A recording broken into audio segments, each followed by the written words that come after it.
V objatí pahorkov turčianskej záhradky sa rozprestiera Martin, 60-tisícová metropola Turca.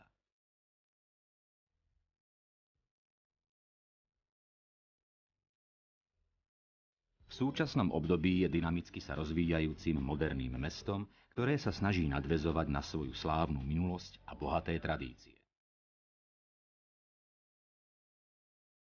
V druhej polovici 19. storočia sa Martin vyprofiloval ako najvýznamnejšie centrum slovenského národného, kultúrneho, spoločenského, vedeckého i hospodárskeho života. Na prelome storočí tu vzniklo niekoľko väčších i menších podnikov, ktoré svojou činnosťou čoskoro prerástli rámec a hranice turčianskeho regiónu. Medzi takéto martinské fabriky sa zaradila aj účastinná spoločnosť Továreň na celulózu. O jej výstavbe sa rozhodlo na zakladajúcom valnom zhromaždení účastinnej spoločnosti, ktoré prebehlo 31. marca v roku 1902 vo vtedajšom turčianskom Svetom Martine.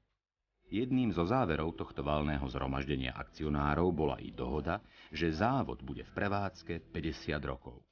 Továreň na sulfitovú celulózu postavila talianská firma za 1 rok. Krátko na to boli z Nemecka dovezené v tom čase najmodernejšie stroje a už začiatkom roka 1904 sa oficiálne začalo s výrobou.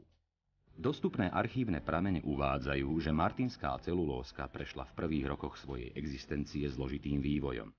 Pôvodná účastinná spoločnosť totiž nedostala od príslušných uhorských úradov povolenie vypúšťať odpadovú vodu do rieky Turiec. Z tohto dôvodu sa fabrika stala súčasťou majetku Brašovskej továrne na celulózu, ktorá bola podnikom Maďarskej všeobecnej banky patriacej do svetoznámeho Rothschildovského koncernu.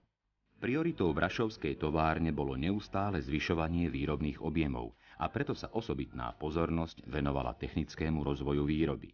Túto skutočnosť potvrdzuje viacero nákupov nových strojov počas rokov 1906 až 1910. Je zaujímavé, že pracovníci továrne pochádzali nielen z Martina a jeho okolia, ale aj z Bratislavy a Budapešti. Najväčším problémom, s ktorým museli zamestnanci permanentne zápasiť, boli nízke platy. Už v roku 1913 otriasol závodom prvý väčší štrajk. Išlo o štrajk žien zo sekárne, ktoré protestovali práve proti nízkej mzde. I keď tento protest nepodporili všetci robotníci, mal značný ohlas, čo spôsobilo, že vedenie podniku napokon pristúpilo k zvýšeniu pláce štrajkujúcich žien. V marci 1913 postihla továreň aj ďalšia nepríjemná udalosť. Vo výrobnom sklade vypukol obrovský požiar, ktorý zničil všetku buničinu určenú na export. Príčina tohto požiaru ostala neobjasnená. Počas prvej svetovej vojny podstatná časť robotníkov fabriky narukovala. Výrobný program tak v mimoriadne zložitých podmienkach zabezpečovali najmä ženy a vojnoví zajatci z Ruska, Rumunska a Juhoslávie. Koncom roku 1918 opäť vyčíňal požiar, ktorý zasiahol čistiareň dreva a časť kotolne. Táto skutočnosť viedla k dočasnému pozastaveniu výroby, ktorá bola obnovená v marci 1919. Jej ročná kapacita vtedy predstavovala zhruba 18 000 tón celulózy a 1200 tón baliaceho papiera. Po rozpade Rakúsko-Uhorska zohral vtedajší turčiansky svätý Martin dôležitú úlohu pri formovaní Československej republiky. Práve na jeho pôde bola prijatá známa Martinská deklarácia, ktorou sa Slováci prihlásili k spoločnému štátnemu zväzku s českým národom.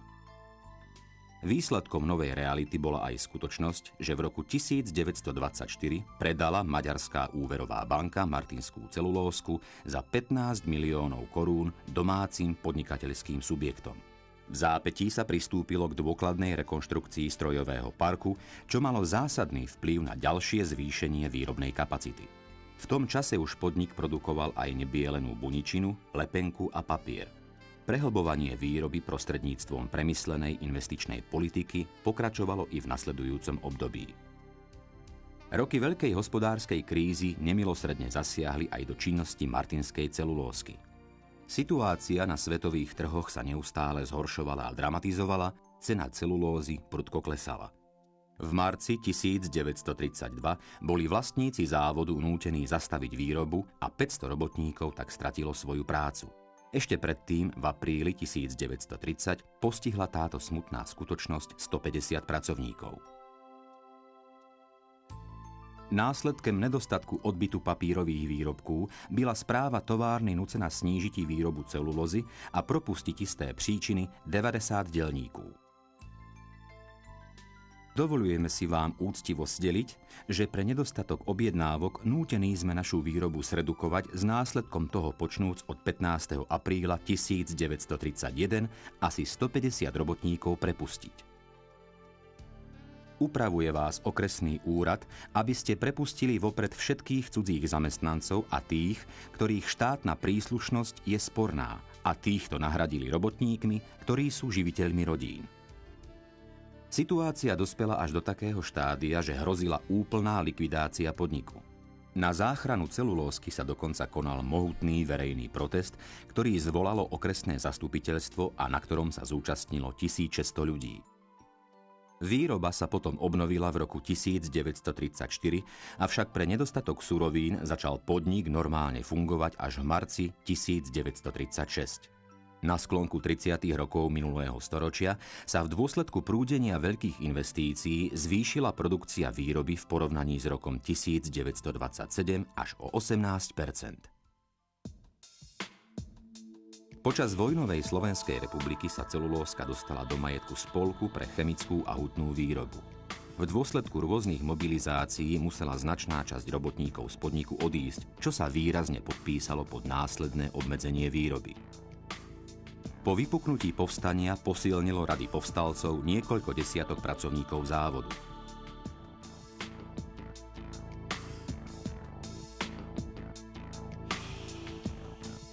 Sedemnáct z nich stratilo v boji to najcennejšie – vlastný život.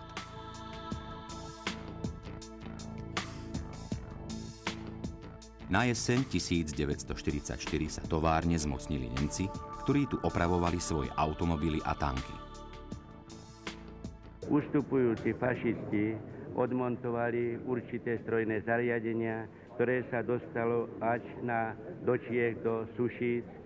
Pracovníci, ktorí boli v akčnom výbore, o tomto vedeli i hneď zariadili, aby strojný park sa dostal spátky do Martina a hneď sa začal montovať, aby fabrika začala pracovať, kde pracujúci nadšene plnili úlohy, aby národné hospodárstvo, ktoré bolo vojnou zničené, dostalo sa na patričnú výšku.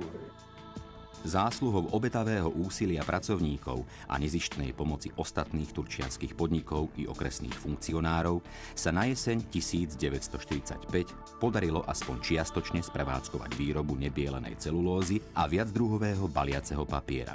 Naplno sa výrobný program začal realizovať od roku 1946.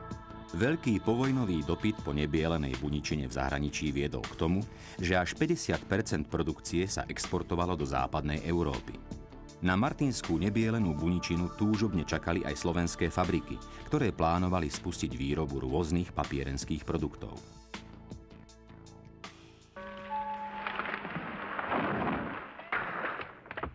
Treba si uvedomiť, že celý proces výroby celulózy, od ťažby dreva v lese až po jej expedíciu, bol spojený s veľmi náročnou fyzickou prácou.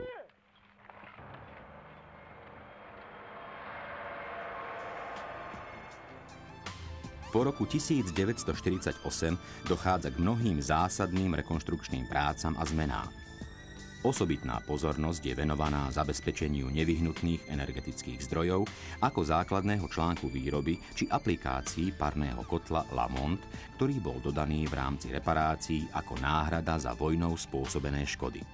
V 50. rokoch sa pristúpilo k likvidácii zastaralého malovýrobného zariadenia, ktoré postupne nahradili moderné technologické linky. Do turčianskych celulóziek a papierní som nastúpil v roku 1958, a to vo veku, keď som ešte nemal 28 rokov. Fabrika sa vtedy nachádzala vo veľmi zložitej situácii. Je to neuveriteľné, ale ešte v roku 1958 celá vnútrozávodná doprava bola zabezpečovaná konskými povozmi. Aby sme uvedený problém vyriešili, tak sme vybudovali novú železničnú vlečku, Prvou takou úlohou, ktorú sme pred sebou mali, bola tá, aby sme odstranili disproporciu vo výrobe, nakoľko výroba varenia celulózy bola vyššia ako možnosť jej spracovania na celulózových strojov. Za tým účelom sme v rokoch 1960 až 61 dali do prevádzky dva relatívne moderné celulózové stroje, čo nám umožnilo zvýšiť výrobu o zhruba 1/3. Súčasne s riešením výrobných kapacít na spracovanie celulózy bolo treba riešiť i zmeny v oblasti technológie a výmeny starých zariadení v čistení a príprave celulózovej suroviny. Za tým účelom sme doviezli zo Švédska moderné, na tú dobu, strojné zariadenie, ktoré nám umožnilo zvýšiť kvalitu vyrábanej celulózy, ktoré nám umožnilo znížiť jej nečistotu a konečný výsledok takýchto opatrení bol, že sme mohli vyvážať celulózu zhruba asi 75% produkcie do vyspelých kapitalistických štátov. V roku 1969 sa Martinský závod, ktorý bol 22 rokov riadený rôznymi organizáciami, stal samostatným podnikom. Od tohto obdobia datujeme jeho ďalšiu rozsiahlu rekonštrukciu a zefektívnenie výrobného programu. V roku 1972 som nastúpil do funkcie riaditeľa Turčianskych celulóziek a papierní Martin. Mal som to šťastie, že v tom období už nebol závod, ale bol podnikom. Bolo utvorené generálne riaditeľstvo Slovcepa a boli to úplne lepšie podmienky ako v minulosti, keď sme patrili pod Ružomberok alebo pod Žilinu. Ani Turčianske celulózky a papierne, národný podnik v Martine, nezostávajú bokom od celkového vývoja nášho priemyslu. Plniac závery uznesení 14. zjazdu Komunistickej strany Československa, vytvárajú podmienky pre zmenu výrobného programu a postupný prechod od tradičnej k efektívnejšej výrobe. Jedným z nových perspektívnych nosných programov bude výroba papierových tapiet. Predpokladajú, že v roku 1974 vyrobia 1400 tón tapiet, s ktorými širšie uspokoja spotrebiteľov. Perspektívne rátajú s tým, že sa tapety z Martina dostanú aj do sveta. Prvá etapa modernizácie nášho podniku, môžeme povedať, že je za nami. Teraz zápasíme s úlohou, aby sme dobudovali stavbu výroba kartonáže z vlnitej lepenky s ročným objemom výroby 32 200 tón, ktorá je pre naše národné hospodárstvo veľmi žiaduce, nakoľko sme momentálne odkázaní na dovoz zo zahraničia, najmä z kapitalistických štátov. Ďalej sa v roku 1980 vybudovala prevádzka na výrobu a spracovanie vlnitých lepeniek, pričom produkcia 7-vrstvovej vlnitej lepenky bola v tom čase jedinou v rámci východnej Európy. Výstavba pokračovala a v roku 1980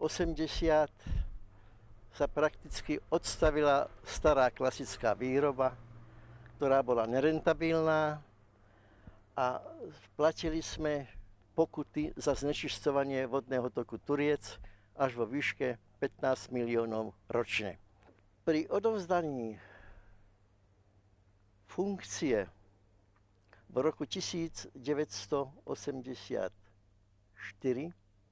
som odovzdával výsledky podniku veľmi dobré. Zisk sme tvorili od 40 do 50 miliónov ročného zisku. Oproti bývalej strate, ktorá za starého výrobného programu činila okolo 17 až 18 miliónov korún. Napriek nesporným úspechom a prestížnym oceneniam bol prosperujúci podnik v roku 1986 administratívnym rozhodnutím začlenený do komplexu závodov ťažkého strojárstva v Martine. Z týchto dôvodov došlo k stagnácii na celé ďalšie obdobie, nakoľko zámery ZTS sa odvíjali v úplne inej polohe.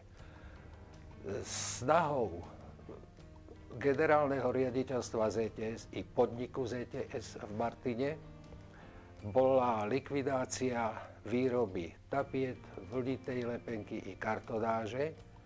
Toto poznamenalo celé ďalšie obdobie rokov až do roku 1989, kde i napriek zámerom ZTS sa podarilo udržať pôvodnú výrobu v turčianskych papierniach.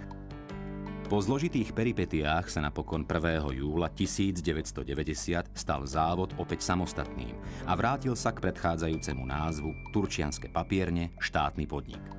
Od 2. apríla 1992 pôsobili dve akciové spoločnosti Martab a Turčianske papierne. Spoločnosť Martab prebrala výrobu bytových tapiet a Turčianske papierne produkciu obalov. V roku 1993 získali Turčianske papierne prestížne ocenenie Euromarket Award. V rámci veľkej privatizácie boli Turčianske papierne akciová spoločnosť predané v prvom kole a od roku 2001 má podnik názov Duropak Turpak Obaly, akciová spoločnosť. Členom skupiny Duropak sme sa stali v roku 1996. Uplynulých 10 rokov rýchle sa meniacich podmienok na slovenskom trhu znamenali aj nutnosť zásadným spôsobom zmeniť správanie sa všetkých nás zamestnancov firmy. Dnes môžem s radosťou konštatovať, že za uplynulých 6 rokov sa produktivita práce v našej spoločnosti zdvojnásobila a darí sa nám držať si stabilnú pozíciu na slovenskom trhu.